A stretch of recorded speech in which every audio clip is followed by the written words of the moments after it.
है। तो प्राकृतिक खेती की ये चौथे दिन की जो पढ़ाई है, इसमें सभी का फिर से एक बार स्वागत करते हुए, मित्र सारी दुनिया भटक रही है, हर जगह भटकाव है। भटकाव सिर्फ इसलिए है कि जो व्यक्ति खुद को नहीं जानता, समझना बात, जब तक मुझे खुद का पता नहीं चलता कि मैं क्या हूं, मैं इस धरती पर मनुष्य रूप में क्यों हूं, सारी दुनिया की सारी इकाइयां जड़ की चेतन की सब कुछ ना कुछ कर रही हैं, और मुझे यहाँ क्या करना था और मैं क्या कर रहा हूं। भटकाव सिर्फ इसलिए है क्योंकि मैं अंदर नहीं झांकता, मैं बाहर झांकता हूं। समस्या चाहे जीवन की हो, अवसाद की हो, बीमारी की हो, खेती की हो, परिवार की हो, लेकिन हम समस्या का समाधान खोजने कहाँ चाहते हैं? घर छोड़ के बाहर। अपने अंदर नहीं झांकते, मैं बाहर समस्याओं का जिक्र करता हूँ कि मुझे ऐसा, मुझे घबराहट हो रहा है ना, मैं बीमार हूँ, मेरी फसल सूख गई है, मेरी फसल बढ़ नहीं रही है। तो बाजार तो व्यवसाय है, बाजार समाधान नहीं है, ध्यान रखिएगा, बाजार समाधान नहीं है। और मैं लिख के दे रहा हूं, संपूर्ण दुनिया में किसी भी समस्या का समाधान किसी को भी अगर बाजार से मिला हो तो आकर के हमें बता सकता है कि मेरे पास तो मेरी ये बहुत बड़ी समस्या थी, लेकिन बाजार गए तो बाजार से समस्या ठीक हो गई। किसी को नहीं, बस भटकाओ। एक व्यक्ति है जिसको शुगर हो गई है। जब भी शुगर आइडेंटिफाइड हुई तो अब समाज का देखिए क्या हाल है। जैसे मान लो किसी को शुगर हुई, वीकनेस आई, आंखों में सूजन आई, बार बार टॉयलेट जाने लगा, तो लोगों ने बताया क्या, ए तुमको शुगर है, तुम किसी अच्छे डॉक्टर को दिखाओ। शुगर टेस्ट हुई, आपको शुगर निकली 350 400। तो शुगर क्यों होती है? शुगर हो, बीपी हो, कोई भी बीमारी हो, क्यों होती है? बीमारी किसको हुई है? हमको हुई है ना। और हमको क्यों हुई है? मेरे विचारों से हुई है ना, मेरे खाने पीने से हुई है ना, मेरे काम न करने से हुई है ना। अब हम खाते बहुत अच्छा अच्छा थे, लेटे रहते थे, अखबार पढ़ते रहते थे, टीवी देखते रहते थे, चलते थे नहीं, काम करते नहीं थे। और विचारों में भी मैं समाज के, प्रकृति के बारे में कभी रचनात्मक सोचता ही नहीं था। उनसे ये मिल जाएगा, उनसे ये मिल जाएगा, सरकारी अनुदान यहाँ से मिल जाएगा, फिर नेताजी से बात कर लेंगे तो ये हो जाएगा।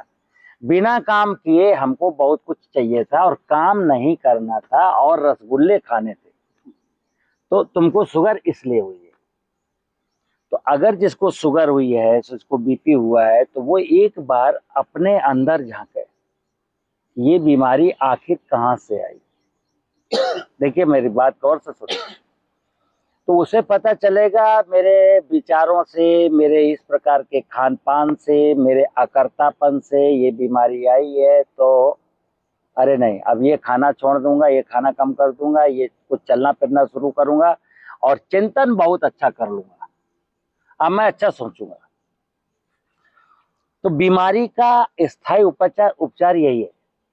बाहर जो बाजार है, बाहर बाजार तो मौज ले रही है क्या? एक चिकित्सक है, क्या सोचेगा? जैसे आप एक चिकित्सक क्या शुगर की बीमारी को, वो क्या सोचता है अंदर अंदर, चलिए एक और बढ़ गया, जो 500 रुपये हर महीने ला के वो डायरी में लिख लेता है एक और, या दिमाग में लिख लेता है एक और, अब मेरी आमदनी बढ़ गई। अगली चीज क्या है कि जो बीमारी है, बीमारी कहाँ आई है? शरीर में। हमको शुगर कहाँ है? शरीर में। हमको शुगर हमारे शरीर में है, शुगर हमको नहीं है। जो मैंने पहले दिन बोला था ना, एक मैं और एक मेरा शरीर। मैं जो है ना, मैं तो सूक्ष्म है, बीमारी हमें नहीं है, बीमारी हमारे शरीर में है। तो इस बीमारी को शरीर तक रहने दो, मैं तक मत ले जाओ, अंतःकरण में मत ले जाओ। क्योंकि शरीर की बीमारी का तो एक बार समाधान हो भी सकता है, लेकिन ये बीमारी अगर अंतःकरण में प्रवेश कर गई तो अब इस बीमारी का समाधान। और ज्यादातर लोगों के जो भी बीमारियां हैं, कैंसर है, शुगर है, बीपी है, कुछ भी है, वो अंदर चला जाता है, दिमाग में। तो शरीर में होता तो डॉक्टर सुई लगाता, टिकियां देता, ऑपरेशन करता, ठीक कर सकता था। लेकिन वो बीमारी तो वहां चली गई जो जिसका रहस्य ही नहीं पता है। ठीक है ना। अब आइए खेती पर। मैंने बोला कि एक ये पौधा है, टमाटर का, मिर्च का, नींबू का, करौंदे का, किसी भी चीज का आपने जमीन पर बोया, ये बढ़ नहीं रहा है, ये ग्रोथ अच्छी नहीं हो रही है। तो मैं कहा बाजार चल देता हूं।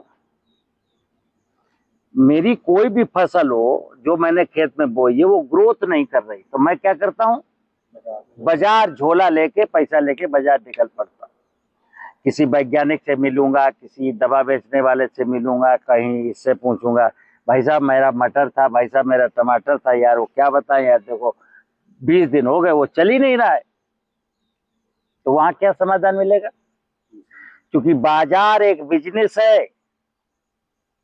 अच्छा अच्छा, टमाटर है, बढ़ नहीं रहा है, हाँ ले जाओ। ए सुनो, इनको एक यूरिया दे दो, एक ग्रोथ प्रमोटर दे दो, एक जिंक का पैकेट दे दो, एक सल्फर 20 किलो का पैकेट दे दो। वो जो ये कह रहा है ले जाओ, वो बिल्कुल पागल है। रत्ती भर ज्ञान है उसको, एक ही ज्ञान है कि मेरी दुकान में रखा हुआ सामान मैं कैसे बेच सकता हूं। वो आपकी समस्या से उसको कोई दिक्कत नहीं। आपकी समस्या आप जानो, उसकी समस्या मेरा माल बिकना चाहिए, माल बेच दिया। तो मैंने जो कहा, अगर ये पेड़ नहीं बढ़ रहा है तो एक चीज पर विचार करिए कि इस पौधे को इनिशियली इस जमीन से पोषण मिल रहा है। अगर मेरी जमीन में, धरती माता में, मैंने कहा ये माँ है, अगर इस धरती माता में सामर्थ होगी इस पौधे को पोषण देने की, तो पौधा क्यों नहीं बढ़ेगा? तो माने कि इस धरती माता में पोषण देने की सामर्थ नहीं है। तो अब बाजार से तो इसका बढ़वार होना नहीं है। तो चलिए, हो गया। अब मैंने ये समझ में आया कि धरती माता में पोषण की कमी है। तो धरती माता में पोषण कैसे बढ़ाया जाता है? तो देखिए, फिर सुनो। माँ को समृद्धशाली बनाने के लिए, धरती को समृद्धशाली बनाने के लिए मैंने पूरा 3 दिन 2 चीजों पर बात की। एक तो इस धरती में होता है कार्बन। कार्बन का मतलब है कार्बनिक पदार्थ। अब जैसे कोई किसान कार्बन ना समझे, कार्बनिक पदार्थ ना समझे, तो मैं ऐसे समझाता हूं। कचरा, कचरे का मतलब है आपका मलमूत्र, आपके पशुओं का मलमूत्र, बाग बगीचों की पत्तियां, फसलों के अवशेष, पशुओं के द्वारा छोड़ दिया गया चारा, सड़ा गला जो भी पदार्थ मेरे आस पास, किचन में, घर में, खलिहान में, खेत में, कहीं भी सड़ा गला कचरा, वो सड़ा गला कचरा जमीन में डालना है। क्योंकि समुद्र मंथन में आपने सुना होगा कि सबसे पहले विष निकला। समुद्र मंथन में सबसे पहले क्या निकला? और समुद्र मंथन की जो कहानी है वो आत्म मंथन की कहानी है, विचार मंथन की कहानी है। समुद्र में कोई मथा नहीं गया। समुद्र जो चित्र बना के रखे ना लोगों ने कि वो समुद्र में मथानी है, सांप की रस्सी है, इधर कुछ पकड़े हैं, इधर कुछ पकड़े हैं, ये टोटल बकवास है। देवताओं ने और राक्षसों ने बैठ करके मेरू पर्वत पर विचार मंथन किया कि हमारे आपके बीच में झगड़े का जड़ क्या है। तो झगड़े का कारण था कि जो बहुमूल्य पदार्थ है उसमें कौन किसको, किस पर किसका अधिकार है। जैसे आपने सुना होगा रंभा नाम की वेश्या भी निकली। वहां ये तय करना था कि वेश्या क्या राक्षसों की है कि देवताओं की। तो तय हुआ सर्वसम्मति से, नहीं नहीं, जो देवतुल्य व्यक्ति हैं उनका वेश्या से क्या लेना देना। तो वेश्या राक्षसों की है, संघ किसका है? संघ देवताओं का है। इस प्रकार से 14 रत्नों का बंटवारा हुआ। लेकिन सबसे पहले मुद्दा विष पर आया कि धरती में विष बहुत है। अब हम लोग जैसे आपके गांव में, शहरों में आजकल नगर निगम में कूड़ा निस्तारण नहीं है। किसी भी बड़े नगर निगम में कूड़ा निस्तारण पर हजार हजार करोड़ रुपया खर्च हो रहा है। ये समझिए, अगर कूड़े का निस्तारण ना किया जाए 2 महीना सरकार हाथ डाल दे कि मैं कूड़े का कोई लेना देना नहीं, तो क्या होगा बताइए आप? बीमारी नहीं फैलेगी। आप कॉलोनी छोड़ के घर बेच करके भगने की कोशिश करेंगे, क्योंकि फिर आप गंदगी में ही रहेंगे। उस जमाने में भी यही हाल था कि ये गंदगी कहाँ जाएगी। तो इस धरती ने कहा, शिव धरती ने कहा गंदगी मुझको ले आओ, और ये गंदगी जितनी भी है मेरी जमीन के अंदर नाना प्रकार के मेरे गण हैं जो गंदगी को प्रोसेस करेंगे और फिर अमृत में कन्वर्ट कर देंगे। तो जैसे मैंने कहा कचड़ा जमीन पे डाला, तो धरती में सूक्ष्म जीव है, उस कचड़े को खाएंगे और मरेंगे। तो यही वनस्पतियों का भोजन है। जीवांश आपको टमाटर, आलू, कद्दू, गुइया, जो कुछ मर्जी खाइए। तो बाजार जब किसान, मतलब आज के 60 साल पहले किसान तो हालांकि गया नहीं था, बाजार ही चल के उसके दरवाजे पे आई। क्या? क्योंकि यूरिया बेचना था, डीएपी बेचना था, पेस्टिसाइड बेचना था। अरे चाचा, अरे भैया, अरे आप समझ नहीं रहे हो, इससे 2 गुना होगा, इससे 4 गुना होगा, इससे धनाढ्य बन जाओगे, इसके करोड़पति बन जाओगे। करोड़पति लखपति बनाने का किस्सा आज के 70 साल पहले शुरू हुआ था। और हुआ क्या लास्ट में? सारा किसान कंगाल हो गया। कंगाल क्यों हो गया? ये धरती माता किसान की दुकान है, ये सजी रहेगी, ये सुरक्षित रहेगी तो आपका बिजनेस चलता रहेगा। लेकिन हम अज्ञानता में इसको भूल गए। तो चलिए, जीवन की कोई भी समस्या हो, इसकी गिजाएं फेंको, गिजाएं फेंको, फेंक दो। तो हमारे जीवन की कोई भी समस्या हो, समझना बात को, समस्या का समाधान कहाँ मिलेगा? अंदर। और अंदर से क्या निकलना है, मिलेगा कैसे? अब कोई व्यक्ति जो ना समझ होगा कहेगा क्या पागलपन की बात है, अंदर कहाँ समाधान है, अंदर कैसे घुसू? अंदर का मतलब है अंतःकरण के द्वारा दिया गया निर्देश। अंतःकरण का मतलब है परमात्मा। परमात्मा का एक अंश मेरे अंदर है, ध्यान रखना। जो व्यक्ति अपने, मतलब मैंने कहा स्वयं को जानना। जैसे मैंने कहा बीमारी मेरे शरीर में है, मुझे नहीं है, तो मैं क्या हूं? मैं एक आत्मा हूं। मैं एक आत्मा हूं, और आत्मा से बड़ा पावर किसी के पास नहीं है। परमात्मा का एक अंश है आत्मा। जितनी पावर परमात्मा में, उतनी पावर आत्मा में है। तो अपने स्वयं को जानना कि मैं एक आत्मा हूं। और क्या? आत्मा कभी मरती नहीं। तो जो कभी कैसा, अरे मर जाओगे, यही तो डर दिखाते। अरे कैंसर का इलाज नहीं कराओगे तो मर जाओगे। भैया मैं नहीं मरूंगा, शरीर तो मरना ही मरना है, शरीर तो खत्म होना ही है, और शरीर भी खत्म नहीं होता है। ये आत्मा यहाँ से निकल जाती है। शरीर तो मिट्टी, पानी, हवा, आकाश का बना है जो यहीं पर विलीन हो जाता है। ये शाश्वत सत्य। राम मर गए, कृष्ण मर गए, बुद्ध मर गए, मरेगा कौन नहीं यहाँ पर? तो शरीर तो खत्म होना ही है, लेकिन आत्मा कभी खत्म। लेकिन अब हम डर गए क्या कि मर जाओगे। अब जो ये कहता है कि अगर ऐसा नहीं करोगे तो मर जाओगे, अब मेरा उससे एक सवाल करिए आप, तो क्या तुम गारंटी ले सकते हो मुझे 100 साल जिलाने की? बोलो। दुनिया का कोई डॉक्टर किसी भी व्यक्ति को ये कहे कि तुमको कैंसर है, तुमको शुगर है, तुमको बीपी है और अगर ये नहीं कराओगे तो तुम मर जाओगे, तो उससे एक सवाल दागिए कि डॉक्टर साहब कितने पैसा लोगे? 1 करोड़, 50 लाख, 20 लाख, बोलो। तुम हमको एफिडेविट पर लिख के दो 50 लोगों के बीच। अगर मैं, तुमने कहा 30 साल में जिंदा रखने की गारंटी ले रहा हूं, अगर 30 साल तुम हमको जिंदा रख लिए तो मैं तुमको 1 करोड़ दे रहा हूं। और नहीं साले, खोद के गाड़ दूंगा, मेरे परिवार वाले तुमको खोद के गाड़ देंगे। लेगा कोई गारंटी? नहीं लेगा। माने कि ब्लफ दे रहा है। तो यहां करता कौन है? विधाता। करता कौन है? परमात्मा। करता कौन है? प्रकृति। करता कौन है? सनातन। हमें सनातन के साथ चलना। सनातनी व्यवस्था का मतलब है परमात्मा के द्वारा बनाई गई व्यवस्था। जैसे संसार में कोई भी विषय कॉम्प्लिकेटेड नहीं है, जीवन बिल्कुल आसान है, बिल्कुल सरल है। अगर मैं ज्ञानी बन गया तो ज्ञान क्या है?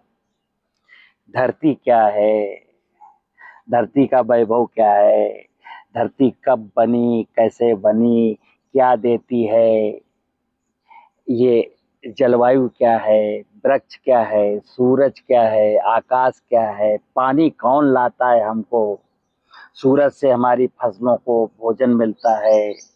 तो पंच महाभूत और पंच महाभूत के द्वारा बनाई गई 84 लाख योनियों की माया, यानी कि सारी वनस्पतियां, सारे जीव और हम। विषय कितना है ज्ञान का? धरती, पानी, हवा, आकाश, अग्नि, वनस्पतियां, जीव और हम। केवल 8 शब्द हैं। भूमि, गगन, वायु, अग्नि, नीर, वनस्पतियां, जीव और हम। ये 9वीं चीज का नाम बताओ आप। 9वीं चीज अगर दुनिया में कहीं कोई दिखती हो तो कोई भी व्यक्ति नाम बताए। इतिहास दिखता है क्या? इतिहास मात्र एक शब्द है, इतिहास इसी में समाहित है। भूगोल कोई दिखता है क्या? भूगोल का मतलब यही भूगोल है। केमिस्ट्री क्या है? Solid, liquid, gas. धरती सॉलिड है, पानी लिक्विड है, हवा गैस है। इनके रासायनिक गुणों के अध्ययन को कहते हैं केमिस्ट्री। इनके फिजिकल, भौतिक गुणों के अध्ययन को कहते हैं फिजिक्स। और धरती में फसल बोते हैं, पानी सींचता है और जलवायु पालती है, यही सॉलिड, लिक्विड, गैस। लेकिन कोई धरती को कंसीडर, साइंस का कोई भी व्यक्ति, दर्शन का कोई भी व्यक्ति, धर्मगुरु, कोई भी नेता, कोई भी, बताइए आज संसार में किसी धर्मगुरु से अगर सुना हो कि मेरे प्यारे साथियों, तुम्हारी जीवन की सांस, तुम्हारा भगवान, तुम्हारी जिंदगी धरती की उर्वरता पर निर्भर करती है, जंगलों पर निर्भर करती है, जीव जंतुओं पर निर्भर करती है, वर्षा के पानी पर निर्भर करती है। अतः मेरे सामने बैठे हुए सभी भगवान के भक्तगणों, मैं आपको कहूँगा कि धरती की रक्षा करिए, वर्षा के पानी को रोकिए, जंगल को बचाइए, जीव जंतुओं को ना मारिए। दुनिया में कोई धर्मगुरु ये बोलता है क्या? क्या बोलते हैं? सरस्वती में पीला पुष्प चढ़ाइए, बृहस्पतिवार का दिन है तो पूरब की यात्रा मत करिए, सर पे रुमाल बांधिए, ओम नमो शिवाय का जाप करिए, घी चढ़ाइए, दीपक जलाइए, नकली वाला सिंथेटिक दूध शिवलिंग को डालिए, यज्ञ कराइए नकली घी से, मुझे दक्षिणा दीजिए। देखिए आप, कहा जाता है कि माया बहुत खराब है, माया त्याग दो और माया हमको दे दो। बोलो, जो आदमी 1,51,00,000 रुपया लेके भगवत कथा कहता, क्या कहता है? माया त्याग दो। मैं उस चूतिया से पूछता हूं, तू 1 करोड़ रुपया क्यों ले रहा है? दुनिया को तो कहता है माया त्याग दे, और तुम 1 करोड़ रुपया लेके भगवत कथा सुना रहे हो, वो भी झूठ। भगवत कथा क्या है मित्र? भगवत का मतलब भगवान की कथा। भगवान क्या है? भूमि, गगन, वायु, अग्नि, नीर। देखना आप, पूरी दुनिया के लोगों को, जब तक हमारे फोर फादर को 1000 साल 2000 साल पहले 10,000 साल पहले जब हमारे फोर फादर इस प्रकृति को भगवान मानते थे तब तक वो सुखी थे। फिर ये धर्म गुरुओं का कैसा खेल चला सारी दुनिया में कि किसी धर्म गुरु ने जो भगवत कथा सुना रहा है वो कृष्ण को ले आता है, कृष्ण को भगवान बताता है, धरती को, पानी को, हवा को, अग्नि को, वनस्पतियों को, जीव जंतुओं को भगवान नहीं बताता है, और कृष्ण को भी भगवान बना करके क्या सुनाता है आपको, सुन लीजिए आप। कृष्ण भगवान जमुना में रास लीला रचा रहे थे, जल क्रीड़ा कर रहे थे, श्याम चूड़ी बेचने गए, बहुरूपिया बन गए।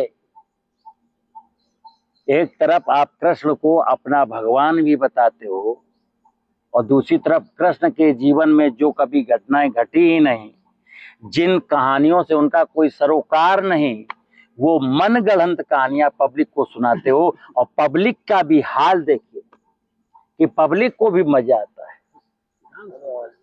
पब्लिक को भी। अब सुनना आप, जैसे राम की कहानी आप सुनिए,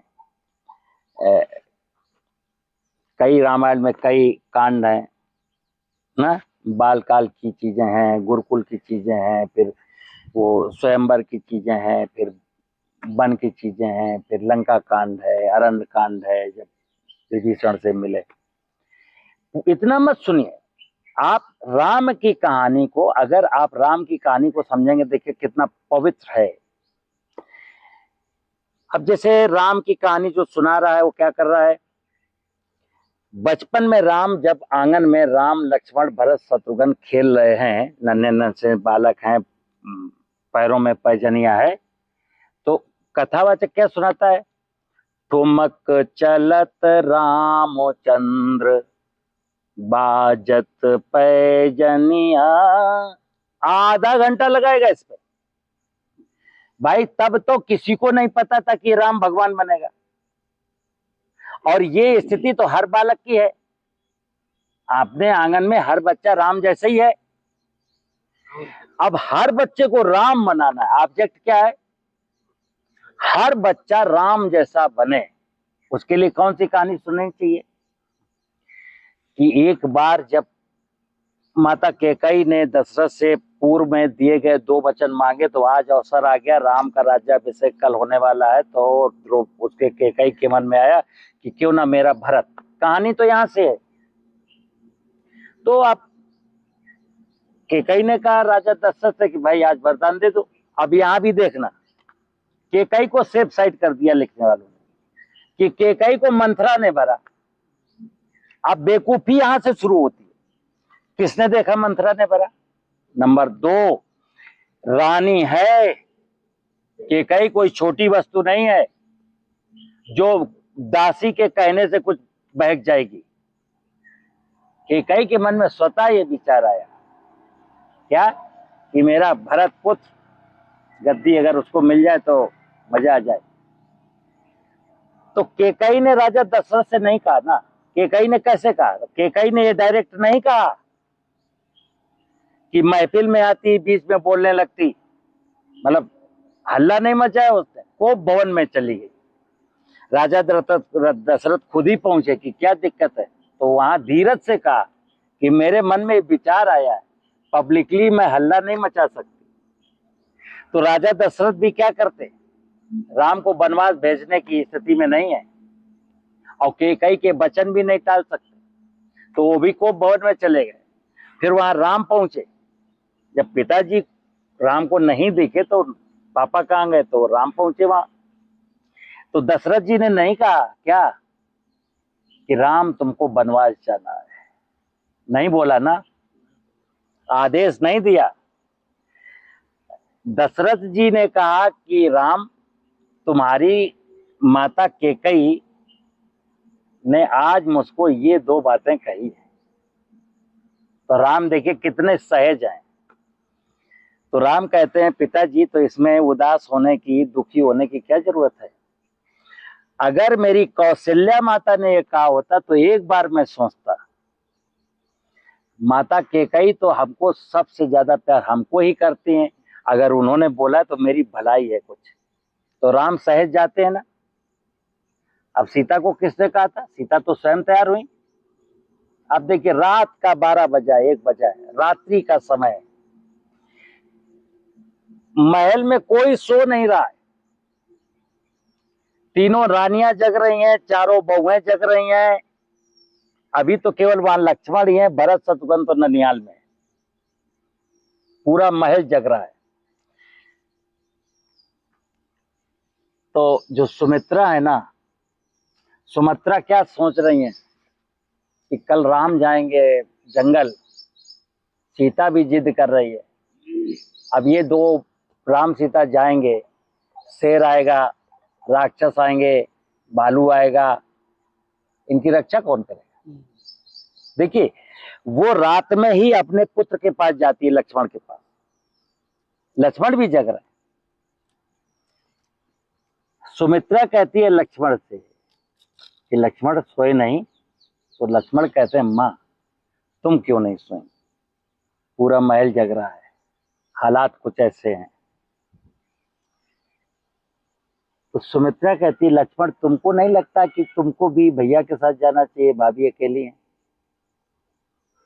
लक्ष्मण कह रहे हैं कि मां तुमने मेरे मुंह की बात छीन ली, मैं इस माहौल में भैया के साथ स्वयं जाने की जिद नहीं कर सकता था कि लोग क्या कहेंगे, कि एक महल को संभालता वो भी भग गया। लेकिन आपका आदेश मां, आपने मेरे दिल की बात छीन ली, मैं साथ जाऊंगा। लक्ष्मण को किसी ने वनवास तो नहीं भेजा, गया ना। अब अगले दिन जब भरत शत्रुघ्न ननिहाल से बुला लिए गए और भरत को यह हकीकत पता चली कि ऐसा ऐसा हुआ है, तो उनको तो खुश होना चाहिए ना, फ्री फंड में गद्दी मिल रही है।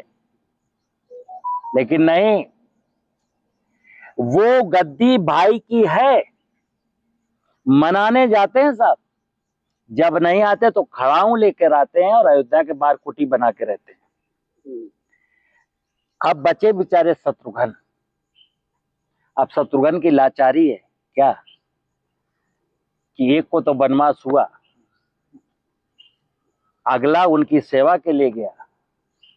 भरत भैया भी महल छोड़ करके बाहर अयोध्या के चले गए कुटी बना के रहने। अगर मैं भी इसी प्रकार का कुछ करूंगा तो महल कौन संभालेगा? तो शत्रुघ्न भी वनवास की तरह रहे, वो भी सोए नहीं, उन्होंने राजसी कोई ठाट बाट नहीं अपनाया। और देखिएगा 3 रानियां सुमित्रा ने एक राम को वनवास दिया, लेकिन कौशल्या सुमित्रा केकई की आपस में कोई लड़ाई नहीं है। अगला उर्मिला क्या करे, उर्मिला क्या करे, मांडवी क्या करे और श्रुत कीर्ति क्या करे? तो किसी में कहीं कोई लड़ाई नहीं है। एक ऐसा परिवार, एक ऐसा घराना। अब आज लोग क्या गाते हैं, जैसे हमारे कई बार यार मित्र कहीं अयोध्या जी के भजन में डूब जाते हैं, नगरी हो अयोध्या सी, रघुकुल सा घराना हो, चरण हो राघव के, जहां मेरा ठिकाना हो। तो मैं उससे क्या बोलता हूं, अब ये भाषा कटु है, मैं यहां से कटु बोलता हूं। जब कोई कह रहा है कि नगरी हो अयोध्या सी, रघुकुल सा घराना हो, चरण हो राघव के, तो मैं क्या राम बनेगा चूतिया, भरत बनेगा, शत्रुघ्न बनेगा? तुम ना तो राम बनना चाहते हो, ना भरत बनना चाहते हो, ना शत्रुघ्न बनना चाहते हो, तुमको रघुकुल सा घराना हो। अब यही अगर महिलाएं गा रही हैं ढोलक की ताप पर, तो मैं कह रहा हूं सीता बनोगी है, हम क्यों सीता बनेंगे? तो कद्दू मिलेगा तुमको रघुकुल सा घराना। आपके घर में खुद रघुकुल सा परिवार हो सकता है, आप अपने घर को रघुकुल का घर बना सकते हो अगर सामंजस्य। तो क्या हुआ, खुशियां मेरे घर में, जैसे घर की कोई समस्या हो तो घर के अंदर सुलटाइए, किसी पंडित जी को मत बुलाइए। क्योंकि ध्यान रखना, जैसे आज बहुत सारे लोग बहुत सारी बातें लेकर के चले जाते हैं, घर में कोई प्रॉब्लम है, पत्नी से झगड़ा है, घर में कोई कलह है, तो कहां चले जाते हैं? पंडित जी के पास। पंडित जी यार पूजा कर देते। पंडित जी तो जुगाड़ में बैठे ही। अब तुम्हारी बीबी का, इनका और इनकी पत्नी का झगड़ा है। अब झगड़ा खत्म करना है तो इनको और इनकी पत्नी को, दो लोगों का ड्यूटी है। समस्या कहाँ है? इनकी पत्नी के बीच में दो लोगों के बाजार की समस्या नहीं है। लेकिन ये अगर बाजार चले गए ना, तो देर सवेर अगर ये समझौता होने वाला भी था ना, तो अब नहीं होगा। क्यों? आग लग गई। अब तो आग में घी डालने वाले लोग मिल गए। क्यों? तो क्या हुआ? मैंने बताया कि आपकी हर समस्या का समाधान स्वयं के अंदर है। आप किसान हैं तो खेती की समस्या का समाधान आप और खेत के बीच में कहीं है। देखिए, मैं क्या नासमझी कर रहा हूं खेत के साथ? क्या मैं फसल गलत बो रहा हूं? फसल चक्र गलत अपना रहा हूं? पानी ज्यादा लगा रहा हूं? पानी कम लगा रहा हूं? क्लाइमेट के विपरीत खेती कर रहा हूं? खेत को कार्बनिक पदार्थ नहीं दे रहा हूं? खेत में पेस्टिसाइड डाल रहा हूं? किसान के जीवन में जितनी भी समस्याएं हैं वो स्वयं किसान की अज्ञानता के कारण पैदा हुई हैं। और अज्ञानता कहां से आई? प्रारंभ में तो अज्ञानता परोसी गई। एक ज्ञानी व्यक्ति का ज्ञान छीन करके बोले ये अज्ञान की सब्जी खाओ। अब उसको आया टेस्ट, फिर वो अज्ञान की सब्जी खा रहा है। अब फंस गया मुश्किल में। जैसे अब हमारा देश बहुत मुश्किल में है। धरती बंजर हो गई है। पानी नीचे का बहुत नीचे जा चुका है कि आप जाने की ज्यादा गुंजाइश नहीं। पानी बस वो जहां है वहां से बात फिर मिलना ही नहीं। जंगल ऑलमोस्ट कट चुके हैं। जीव जंतु सब मर चुके हैं। अब कौन सा डेवलपमेंट? स्वावलंबी भारत, पुरोहित राष्ट्र, क्या बकवासबाजी है यार। जिस देश की जमीन जिंदा नहीं है, जिस देश की जमीन के नीचे भूगर्भ जल ऊपर नहीं है, जिस देश की धरती में जलाशय नहीं है, जिस देश की धरती में जंगल नहीं है, जो देश जातियों में, मजहबों में बटा पड़ा हो, जहां परिवार में कलह हो, घर के किचन बंद पड़े, वो देश कैसे स्वावलंबी हो सकता है? कैसे आत्मनिर्भर हो सकता है? कैसे सोने की चिड़िया बन सकता है? और कैसे हर व्यक्ति के चेहरे पर मुस्कान आ सकती है? लेकिन ये चुटकी बजाते ऐसे होगा। चुटकी बजाते हो जाएगा। अगर हमारे देश के 14 करोड़ किसानों ने तय कर लिया, क्या आज से तय करता हूं कि खेती का, फसलों के उत्पादन का, भोजन की पौष्टिकता का, भोजन के स्वाद का सारा दारोमदार जमीन की फर्टिलिटी पर डिपेंड करता है। और जमीन की फर्टिलिटी डिपेंड करती है जंगल पर और पानी पर और बायोडाइवर्सिटी पर। तो आज से मैंने कान पकड़ा कि अब किसी खरपतवार को नहीं मारूंगा, अब किसी कीड़े को नहीं मारूंगा, अब खेत की मेड़ बनाऊंगा, खेत की मेड़ों पर पेड़ लगाऊंगा, फसल नहीं बोऊंगा, फसलें बोऊंगा। किसान की समस्या का समाधान हो गया। और अगर लालच में फंसे रहे, किसी ने कहा ग्रीन हाउस लगाने से अरबपति बनोगे, तो मैं बता रहा हूं पिताजी के 1 करोड़ रुपए बर्बाद करके रख दोगे, कहीं के नहीं रहोगे। पॉली हाउस लगाने से ऐसा हो जाएगा, कुछ नहीं होगा। हाइड्रोपोनिक खेती, मतलब अभी तो मैं यहां कह रहा हूं यूरिया डीएपी डालना था, लेकिन पानी में जो फसल उगाएंगे पाइप में, उसमें तो सारे एलिमेंट आप केमिकल से ही डालेंगे। और वो जब गाय खाए या तुम खाओ तो मरोगे कि नहीं? क्या? लेकिन लोगों को एक एडवेंचर दिखता है अलग प्रकार का। अरे गजब, वेरी गुड, क्या यार, बाप रे बाप, हवा में खेती, पानी में खेती, क्या टेक्नोलॉजी। अब सोच ऐसी हो गई है, पाइप बेचने वालों को पाइप बेचने का मौका मिल रहा है, पाइप बेच रहे हैं, और फिर उस पानी में जो फर्टिलाइजर बेचने वालों को मौका मिल गया। तो हम सबको ये जो सनातन की बात है कि ईश्वर ही सत्य है और ईश्वर का एक अंश मेरे अंदर है, हमारी हर समस्या का समाधान मेरे पास है। और वो समाधान है ज्ञान से, कि मुझे जब खुद का ज्ञान हो जाएगा तो सारी दुनिया में मुझे ज्ञान ही ज्ञान दिखेगा। और खुद का ज्ञान नहीं हो पाया, जो खुद को नहीं जानता वो दुनिया को जानने निकला है, जिसको खुद का पता नहीं वो भगवान को खोजने निकला है। ठीक है ना, नमस्कार।